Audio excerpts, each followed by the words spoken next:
গেছে পানির রক্ত কাদাইয়া দিছেন আমরা আর পাড়ি গিয়া খুঁজিয়া রয়েছে মানুষের 2 দিন হইলে কি বান জায়গা দিল 3 দিন করে কালো জায়গা দিলে বুনি মানুষের জায়গা না। জৈন্তাপুর দিঘির পাড়ের বাসিন্দা 4 ছেলে মেয়ের জননী রোজিনা বেগম। তার অসুস্থ স্বামী 1 বছর ধরে কর্মহীন। 2022 সালের ভয়াবহ দুর্যোগের ধাক্কা কাটিয়ে ওঠার আগেই এবারের বন্যা নিঃস্ব করে দিয়েছে তাদের। ঘর দুয়ার নাই, স্কুল তো স্কুল খুললে কাদাইয়া দিলেই বা তাহলে যাইতাম কোনানো গেছে পানির রক্ত কাদাইয়া দিছেন আমরা আর পাড়ি গিয়া খুঁজিয়া রয়েছে মানুষের 2 দিন হইলে কি বান জায়গা দিল 3 দিন করে কালো জায়গা দিলে বুনি মানুষের জায়গা না। তোমার প্রার্থী মানুষ জায়গা দিলে বুনি ও হিসাবে আর কি টেনশন করি আর অস্থায়ী ভাবে এন গেছে যাই আর বলে আপনারা কিছু সাহায্য করুক। মাটি ছাটিও বইতে পারি না, টাকা পয়সা নাই। কোনো সুরত আগর পানির লোক কোনো সুরত আর খাটিয়া বের দিয়া কোনো সুরত রয়েছি। এখন এটা তো আর দিয়া জুড়া দিয়ার পাওয়া যেত না, চাল বলবো গেছে কি। এখন কিছু আপনারাও যদি সহযোগিতা করেন মনে করা যায় আমরা মনে কর কিছু জানতে হইব। একমাত্র ওয়ালটন এসি দিচ্ছে 1 বছরের রিপ্লেসমেন্ট গ্যারান্টি এবং কম্প্রেসারের 10 বছরের গ্যারান্টি। সিলেটে কমতে শুরু করেছে বন্যার পানি, তবে দুর্যোগের ক্ষতচিহ্ন রয়ে গেছে সবখানে। বাড়িঘর থেকে পানি নামলেও রাস্তাঘাট ডুবে থাকায় নৌকা ছাড়া চলাচল করা যাচ্ছে না। বাড়িঘর ভেঙে যাওয়ায় আশ্রয় কেন্দ্রেই অবস্থান করছে অনেকে। ঘরবাড়ি হারিয়ে কোথায় গিয়ে উঠবেন তা নিয়ে উদ্বিগ্ন তারা। বন্যায় বাঙ্গিয়া বেল গোর সব তার উড়াইয়া নিছে, ধান ফান বাঁচাইয়া নিছে, ছাগল গরু সব তার কিছু তার মরিয়া গেছে।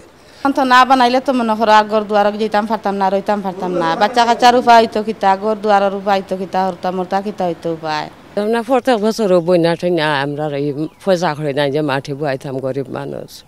আর ওগুলা যন্ত্রণা করে সবটা পানি এলে লইয়া যায় কি, পানি লইয়া যায় কি, খান্দে গিয়া উঠি স্কুল। হঠাৎ দেখি 2:30টার সময় চকি উকি সবটা গরো বারোইয়া যে সবটা ভিজা। তো বাচ্চা কাচ্চালে কোনো রকম আর কি নৌকায় গিয়া উঠছে, যদি নৌকা থাকতো না বাসে আনলো কেনে। তো কোনো রকম নৌকায় গিয়া উঠছে এই স্কুলে গিয়া। আর বাকি সম্পূর্ণ তো তার নেওয়ার মতো নাই। ধান কিছুটা নিয়েছে, কিছুটা তার লইয়া গেছে। ও পানিটা প্রচুর বাড়িছে, সেকেন্ডের মাঝে বাড়িছে মনে করো 4 আঙ্গুল 6 আঙ্গুল হরিয়া এরকম বাড়িয়েছে।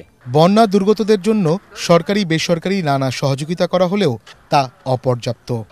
পুলিশসভার মধ্যে দিক নির্দেশনায় এবং আমাদের রেঞ্জ ডিআই স্যারের দিক নির্দেশনায় আমরা এলাকা বন্যার্তদের জানমাল নিরাপত্তা সহ যাতে যারা আশ্রয় নিছে ওদেরকে আমরা আশ্রয়স্থলে যাতে অনাহারে না থাকতে পারে বলছে যে আমাদের মেসে যে খাবার হয় এই খাবারেই বা আমাদের পুলিশের যে রেশনে চাল দিচ্ছে, ডাল দিচ্ছে এবং তৈল দিচ্ছে, এই তৈল মিলে আমরা খিচুড়ি তৈরি করতেছি। আমরা প্রথম দিন প্রায় 700-600 লোককে আমরা খাওয়াইছি। পানি যেহেতু আস্তে আস্তে কমতেছে, লোকজন আস্তে আস্তে বাসায় যাচ্ছে।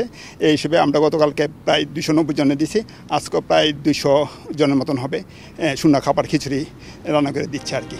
স্বাভাবিক জীবনে ফিরতে দ্রুত পুনর্বাসনের অনুরোধ জানিয়েছেন তারা।